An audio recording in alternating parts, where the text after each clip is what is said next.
আসসালামু আলাইকুম। আমি barrister Ayman Rahman Khan, advocate, Bangladesh supreme court. বেশ কয়েকদিন ধরে সামাজিক যোগাযোগ মাধ্যমে একটি সংবাদ ব্যাপক আলোড়ন সৃষ্টি করেছে, আর তা হচ্ছে হাইকোর্ট নাকি রায় দিয়েছে এখন থেকে দ্বিতীয় বিয়ে করতে মুসলিম পুরুষের আর লাগবে না তার বর্তমান স্ত্রীর অনুমতি। এর ফলে জনমনে সৃষ্টি হয়েছে কৌতূহল এবং বিভ্রান্তি। বিবাহ বহাল থাকা অবস্থায়, অর্থাৎ বর্তমান স্ত্রী থাকা অবস্থায় একজন মুসলিম পুরুষের কি আসলেই কোনো অনুমতির প্রয়োজন নেই? আজকের ভিডিওতে আমরা তাই জানার চেষ্টা করব এবং বিস্তারিত আলোচনা করব কোন প্রক্রিয়া অবলম্বনের মাধ্যমে আপনি বর্তমান স্ত্রী থাকা অবস্থায় বৈধভাবে দ্বিতীয় বিয়ে করতে পারবেন।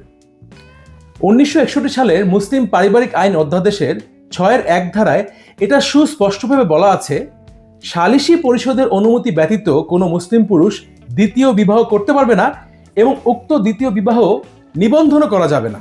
দ্বিতীয় বিয়ে করার ক্ষেত্রে অবশ্যই একজন মুসলিম পুরুষকে তার পৌরসভার চেয়ারম্যানকে বা সিটি কর্পোরেশন এলাকা হলে সিটি কর্পোরেশনের সালিসি পরিষদের বরাবর একটি নির্ধারিত ফি পরিশোধ করে আবেদন করতে হবে।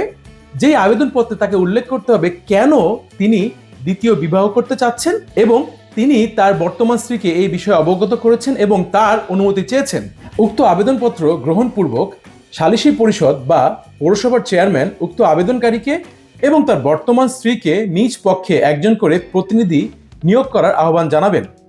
প্রতিনিধিদের বক্তব্য শেষে যদি সালিসি পরিষদ উক্ত বক্তব্যের কোনো ভালো কারণ খুঁজে পায় তাহলে উক্ত আবেদনপত্র তারা গ্রহণ করবে এবং উক্ত আবেদনকারীকে এই দ্বিতীয় বিবাহ করার অনুমতি প্রদান করবে।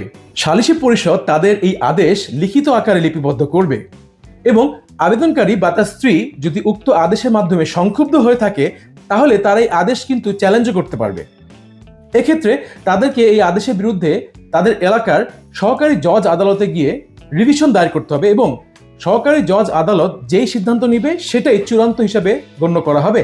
এই সম্পূর্ণ প্রক্রিয়া ব্যতীত যদি কোনো মুসলিম পুরুষ তার বর্তমান স্ত্রী থাকা অবস্থায় দ্বিতীয় বিবাহ করে এবং তার বর্তমান স্ত্রী যদি এই সিদ্ধান্তে সংক্ষুব্ধ হয়ে সালিসি পরিষদের বরাবর একটি অভিযোগ দায়ের করে তাহলে সালিসি পরিষদ তার অভিযোগ গ্রহণপূর্বক এই ব্যক্তির বিরুদ্ধে একটি তদন্ত প্রক্রিয়া শুরু করবে।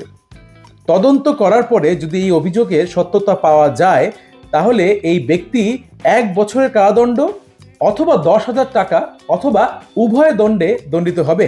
যদি কোনো পুরুষ উক্ত প্রক্রিয়া অবলম্বন করতে না চায় বা করতে ব্যর্থ হয় কিন্তু তার দ্বিতীয় বিবাহের কথা যদি তার বর্তমান স্ত্রীকে জানিয়ে দেয় সেক্ষেত্রে তাকে তার স্ত্রীর বরাবর তার অপরিশোধিত যে দেনমোহর আছে সেটা নগদে পরিশোধ করে দিতে হবে।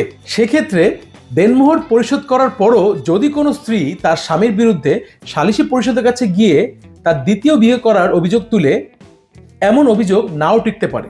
1961 সালের মুসলিম পারিবারিক বিধিমালাতে এটা আরও বলা হয়েছে যে একজন আবেদনকারীকে অনুমতি প্রদান সাপেক্ষে সালিসি পরিষদ যে বিষয়গুলো বিবেচনা করবে তা হচ্ছে আবেদনকারীর বর্তমান স্ত্রীর বন্ধ্যাত্ব আছে কিনা বা তার শারীরিক সম্পর্ক স্থাপন করার ক্ষেত্রে কোনো শারীরিক অক্ষমতা আছে কিনা বা তিনি কোনো মানসিক রোগে আক্রান্ত কিনা অথবা তার বর্তমান স্ত্রী কি দাম্পত্য পুনরুদ্ধারের কোনো মোকদ্দমার আদেশ অমান্য করছে কিনা এই বিষয়গুলা সালিসি পরিষদ অবশ্যই বিবেচনা করবে।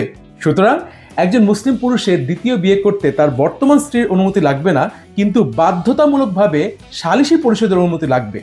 এই আইনটি অনেক আগে থেকেই ছিল, হাইকোর্ট কোনো নতুন বিধান তৈরি করেনি। একজন ব্যক্তি এই বিধানটিকেই চ্যালেঞ্জ করে হাইকোর্টে রিট করেছে।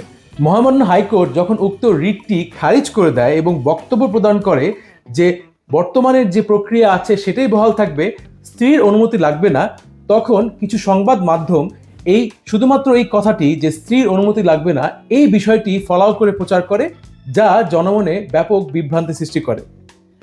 আজ তাহলে এই পর্যন্তই। পারিবারিক আইন বিষয়ক যে কোনো ভিডিও পেতে আমার এই ছোট্ট চ্যানেলটিকে সাবস্ক্রাইব করার অনুরোধ জানাচ্ছি। সবাই ভালো থাকবেন, সুস্থ থাকবেন। আসসালামু আলাইকুম।